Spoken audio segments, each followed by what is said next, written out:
James கன் direct பண்ண சூப்பர்மேனோட படம் வந்துருக்கு. இந்த சூப்பர்மேன் படத்தில் பார்த்தீங்கன்னா கதை நம்ம மேன் ஆஃப் ஸ்டீல் ஆட்டம் படத்தை பார்த்து தான் டிபிஆர்பி அடிச்சிருக்காங்க.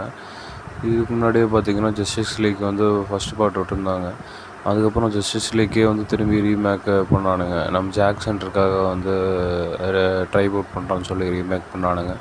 அதில் பார்த்தீங்கன்னா நம்ம சூப்பர்மேனுக்கு பிளாக் சூட் கொடுத்துருப்பானுங்க. அதாவது நம்ம man of steel Superman Henry கேவிலுக்கு. இந்த சூப்பர்மேன் படத்தோட கதை என்னென்னு பார்த்தீங்கன்னா, இப்போ நம்ம சூப்பர்மேனோட ஹீரோயினை அவங்கள ரிப்போர்ட்டராக தான் இருக்காங்க. நம்ம சூப்பர்மேனை ரிப்போர்ட்டராக தான் ஜாயின்ட் ஆகி வேலையில் போயிட்டுருப்பார். இவங்க சூப்பர்மேனை இன்டர்வியூ எடுக்கிற மாதிரி எடுத்துகிட்ருக்காங்க. ஸ்பைடர்மேன் படத்துலலாம் பார்த்துருப்போம். ஸ்பைடர்மேன் தன்னோட ஃபோட்டோவே ஸ்டில் எடுத்துகிட்டு அந்த ஸ்டில் எடுத்த ஃபோட்டோ எல்லாத்தையுமே ஆஃபீஸில் கொடுப்பாரு. அந்த மாதிரி தான் அவருக்கு அது நல்ல பேர் கிடைக்கிற மாதிரி ஹீரோயின் இன்டர்வியூ எடுக்கிறாங்க சூப்பர்மேனை. அப்புறம் தான் ஹீரோயினுக்கு ஒரு நல்ல போஸ்டிங் கிடைக்கும், ப்ரொமோஷனு. அப்புறம் இந்த மக்கள் எல்லாமே சூப்பர்மேனை பார்த்திங்களா எரிஞ்சு எல்லாத்தையுமே தூக்கி வீசுகிறாங்க. இதெல்லாம் பார்க்கும்போது என்ன தோணுதுன்னா, இஸ்ரேலுக்கும் பாலஸ்தீனுக்கும் சண்டை இருந்ததில்ல, போர். இஸ்ரேல் பாலஸ்தீனுக்கு போர் வந்துட்டுருக்கு, ரஷ்யா உக்ரைனுக்கு போர் வந்துட்டுருக்கு. அதனால் அந்த போரெல்லாம் வேணாம், பீஸ் தான் வேணும்.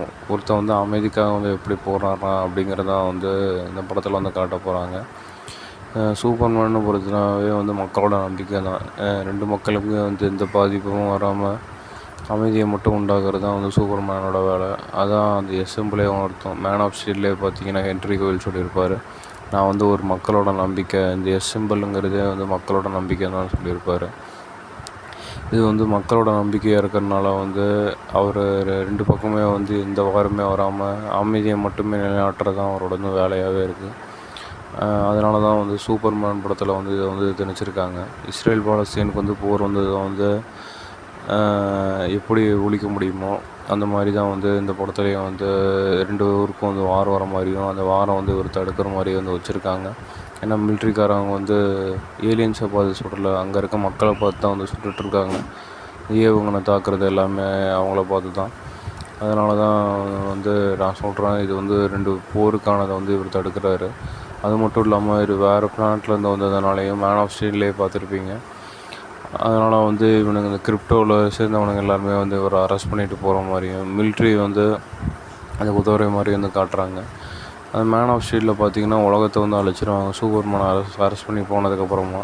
ஆனால் இதுலேயும் அந்த மாதிரி தான், இதுலேயும் உலகத்தை அழிக்கிற மாதிரி தான் காட்டுறாங்க. ஏன்னா ஒவ்வொரு சீன்லேயும் மிலிட்ரிக்காரங்க மட்டும் இல்லாமல் மனுஷங்களையும் அட்டாக் பண்ணுற மாதிரி. மற்ற மேன் ஆஃப் ஸ்டீலில் அதுக்கப்புறமா டிசி டேரக்டர்ஸ்லாம் கூட அந்த அளவுக்கு பயங்கர பாதிப்பு உண்டு பண்ண முடியல.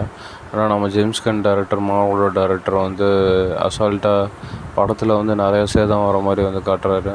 பெரிய பெரிய இதெல்லாம் மோதுற மாதிரி காட்டுறாரு. பெரிய பெரிய கம்பி கட்டை பில்டிங்லாம் பயங்கரமாக சாஞ்சு நோக்கிற மாதிரி காட்டுறாரு. இவர் டேமேஜ் கொடுக்குறதுல பயங்கரமானவராக இருப்பார்னு இதுலேருந்தே தெரியுது. கேர்டியன்ஸ் ஆஃப் த கேலக்ஸி பார்த்துருப்பீங்க. அதிலே பார்த்தீங்கன்னா கிளைமேக்ஸ் சீனில் பூமி உருண்டு பறக்கிற மாதிரியும் வெடிக்கிற மாதிரியும் ஒரு நிலமை சிதற மாதிரியும் காமிச்சிருப்பார். என்ன தான் அந்த சூப்பர்மேன் பார்க்குறக்கு பவர்ஃபுல் இல்லைனாலும் எல்லாத்துக்கிட்டையும் சப்பையாக அடி வாங்கிட்டே இருக்கார். அந்த ட்ரைலர் ஃபுல்லாக அடி வாங்குறதுனாலே பாவமாக இருக்குது. என்னடா மனுஷன் எப்படி அடி வாங்குறான் அப்படின்ட்டுருக்கு. நம்ம வீட்டில் ஒரு சின்ன பையன் இருந்தாலும் சரி, நம்ம தம்பி இருந்தாலும் சரி, இல்லை ஒல்லிக்குச்சி பிரதர் இருந்தாலும் சரி, அவங்க ஸ்கூலில் எப்படி அடி வாங்குவாங்களோ, இல்லை நம்ம கிளாஸ்லேயே யாராவது ஒல்லிக்குச்சியாக ஒருத்தர் வந்துருப்போம் நம்ம கிளாஸ்மேட்டை, அவன் எப்படி அடி வாங்குறானோ அந்த மாதிரி பயங்கரமாக அடி வாங்குறாரு இவர் சூப்பர்மேனோட பார்க்குறக்கு அப்படின்ட்டு சொல்கிற அந்த மாதிரி தான் இருக்குது. ஏற்கனவே பழைய ஷூட்டே எல்லாம் ஜட்டி வெளில போட்டுட்ருக்கான்னு கிண்டல் பண்ணாங்க.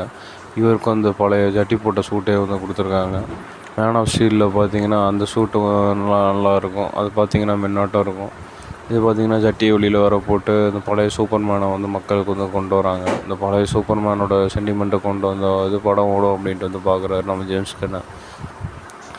அப்புறம் அந்த ஒவ்வொரு தளத்துலேயும் இவர் அடி வாங்கி கீழே விழுறது எல்லாமே மக்களுக்காக தான் அடி வாங்குறாரு அப்படின்ட்டு காட்டுறாங்க. ஏன்னா இதனால் இந்த பழைய விஷயத்தை கொண்டு வந்தாங்கன்னா சூப்பர்மேனோட ஃபேன்ஸு 2Kவோட 90s 80s 70s உள்ளவங்களுக்கு தான் ரொம்ப பிடிக்கும். அதனால தான் அவங்களையும் பார்க்க வைக்கணும் தான் இந்த ஷூட்டை கொண்டு வராங்க. ஹென்ரி கேவில் யாருக்குமே பிடிக்கல மேன் ஆஃப் ஸ்டீல். அப்போ ஆனால் மேன் ஆஃப் ஸ்டீலுக்கு அப்புறமா வந்து புது புது அப்டேட்டாக வர வர ஹென்ரி கேவில் வந்து பிடிக்க ஆரம்பிச்சிருச்சு எல்லாத்துக்குமே. ஆனால் பிடிச்சதுக்கப்புறம் என்ன பிரயோஜனம், அவர் தான் அந்த சூப்பர்மேன்லேயே போஸ்ட்லேருந்தே தூக்கிட்டாங்களே. ஒவ்வொரு ஏலியன்ஸும் சரி, இவங்க லேடிஸும் சரி, இவங்களாம் அட்டாக் பண்ணும் போதும் இந்த சூப்பர்மேன் கூட அடி வாங்குறாரு, இந்த நாய்க்குட்டி மட்டும் அடியே வாங்க மாட்டேங்குது. நாய்க்குட்டி வந்து திருப்பி எல்லாத்தையுமே வந்து அடிக்குது. அதான் ஆச்சரியமாகவே இருக்குது. இவங்க எல்லாத்தையுமே வந்து போட்டு தள்ளிடலாம், ஆனால் நாயை மட்டும் போட்டு தள்ள முடியாது போல். ஏன்னா அந்த அளவுக்கு வந்து இது வந்து டஃப்பு கொடுக்குது அதுங்களுக்கு. சூப்பர்மேனை கூடயும் பனிக்கட்டியில் விழுந்து காப்பாற்றுறது கூடிய அந்த நாய்க்குட்டி தான். நாய்க்குட்டிக்கு அவ்வளோ பவர் இருக்குது, ஈக்குவலான பவர் சூப்பர்மேனுக்கு இருக்குது அப்படின்னு வந்து காட்டுறாங்க. ஆனால் லைட்டாக இது மண்டையில் அடிக்கும் போது பார்த்திங்கன்னா, குப்பருக்கு அடித்து விழுந்தாலும் மண்டை போனத மாதிரி தான் வந்து ஃபீல் ஆகுது இதுக்கு, இந்த பொண்ணுக்கு. சூப்பர்மேனை வந்து கண்ணாடியை உடைக்கிறாரு, பில்டிங்லேருந்து பொண்ணை காப்பாற்றுறாரு, அப்புறம் அந்த கட்டையிலேருந்து பொண்ணை கட்டுறாரு, அப்புறம் அரக்கனை வந்து குத்துறாரு. அந்த அரக்கனை கொண்டு வந்ததெல்லாம் பார்த்திங்கன்னா, மாஸ்டரை கொண்டு வந்ததெல்லாம் வேறு லெவலில் வந்து ஜேம்ஸ் கன் வந்து காமிச்சிருக்காரு. நல்லா கிராஃபிக்ஸ் பண்ணியிருக்காங்க. இது எல்லாத்தையுமே காப்பாற்றுறாரு. ஆனால் அடி மட்டும் கொடுக்க மாட்டேங்கிறாரு, வாங்குறாரு. படத்தில் தான் வந்து முழுசாக காட்டுவாங்கன்னு நினைக்கிறேன். இவர் வந்து அடி வாங்குறவர் இல்லை, அடி கொடுக்குறவர் அப்படின்னு சொல்லிட்டு. ஏன்னா அந்த ட்ரைலரில் ஒரு சீனில் கூட இவர் அடிக்கிற மாதிரி வந்து காட்டல, பறக்கிற மாதிரி தான் வந்து காமிச்சிருக்காங்க. ஃபுல்லாக அடி வாங்குற மட்டும்தான் காமிச்சிருக்காங்க. அப்புறம் இந்த கிரிப்டோங்கிற டாக்டர் வந்து அடிக்கிற மாதிரி வந்து காமிச்சிருக்காங்க.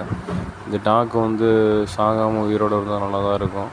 இல்லாட்டி இதையும் வந்து சாகிற மாதிரி சென்டிமெண்ட்டில் காமிச்சாங்கன்னா என்ன ஆகுன்னு தெரில. இவங்க அப்பா வேறு மேன் ஆஃப் ஸ்டீலில் வந்து காமிச்சிருந்தாங்க. மேன் ஆஃப் ஸ்டீலில் வந்து சாகிற மாதிரி வந்து காமிச்சிருந்தாங்க சூறாவளியில். இதில் வந்து எப்படின்னு தெரில. இதில் வந்து உயிரோடு இருந்தால் நல்லா தான் இருக்கும், பார்க்குற ஃபேன்ஸ் எல்லாத்துக்குமே வந்து. பிளாக் ஆடம் படத்தில் பார்த்துருப்பீங்க. அதில் பார்த்தீங்கன்னா ஒவ்வொரு சூப்பர் ஹீரோஸும் வந்துருப்பானுங்க. அதில் பார்த்தீங்கன்னா டாக்டர் ஸ்ட்ரேஞ்சை பார்த்துட்டு பிகாபி அடித்த கேரக்டர்ஸ் எல்லாமே வந்து இருப்பாங்க, மந்திரவாதி எல்லாம். அதே மாதிரி வந்து இதில் சூப்பர் சோனிக்கு அது இதுன்ட்டு ப்ளூனிக்கு அப்படின்ட்டு வந்து ஒவ்வொரு கேரக்டரும் வந்து கொடுத்துருக்காங்க. இது எல்லாமே பார்த்தீங்கன்னா பிளாக் ஆடம்லேருந்து வந்த கேரக்டராகவே தான் இருக்குது. இதை பார்க்கும்போதும் அவங்க போட்டிருக்க சூட்டை பார்க்கும்போதுமே வந்து அப்படி தான் இருக்குது. அப்புறம் இந்த ரோபோட்டு பார்த்திங்கன்னா ஓனம் வந்து பொழந்து கட்டுது. ஏன்னா இந்த ரோபோட்டை வந்து ஒரு ட்ரெய்லரில் வந்து காப்பாற்றிருப்பார், அதை உடஞ்சி கீழே விழுகிற மாதிரி. அந்த ஐஎம் ரோபோட்டுங்கிற படம் பார்த்துருப்பீங்க. ஐஎம் ரோபோட்டில் வந்து எப்படி வில் ஸ்மித்து அப்புறம் கடைசியாக ஒரு ரோபோட் மட்டும் வந்து எப்படி உயிர் பிழைப்பாங்களோ, அது மட்டும் இல்லாமல் அந்த மனுஷன் குணம் வந்து அந்த ரோபோட்டுக்கும் இருக்கும். அந்த மாதிரி வந்து காமிச்சிருக்காங்க.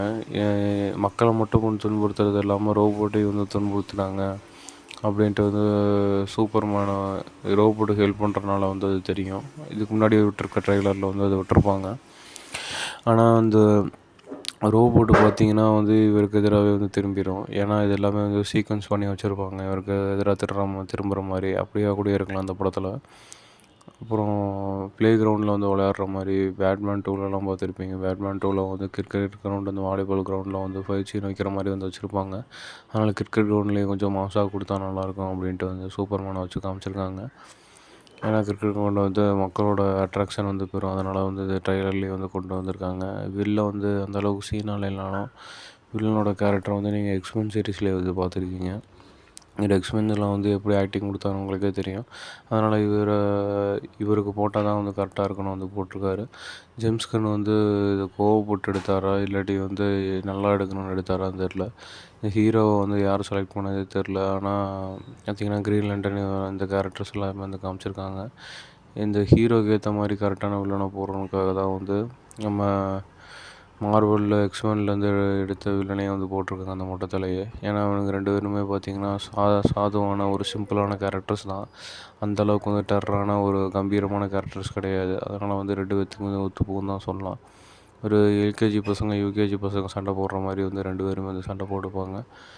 ஏன்னா அந்தளவுக்கு இது சீன் கிடையாது, கொஞ்சம் கம்பீரமான பார்ட்டி கிடையாது. ஏன்னா ஃபுல் அண்ட் ஃபுல்லாகவே வந்து இந்த படம் ஃபுல்லாக அடி வாங்கிட்டு தான் இருக்கார் சூப்பர்மேனை.